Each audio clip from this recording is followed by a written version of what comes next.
Hello mga ka-antoryong. Grabe, ang ganda na ng form, oh. From this to this. Naging crumpled at bow type.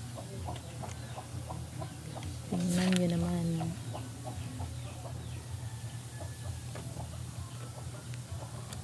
Tatlo na yung dahon niya na naging ganito, oh. So it means ito talaga yung true form niya. So dalawa na yung ganito yung form. Same sila nito. Ayan, oh, tingnan nyo. Diba? Parang same sila. Naging bow type na crumpled.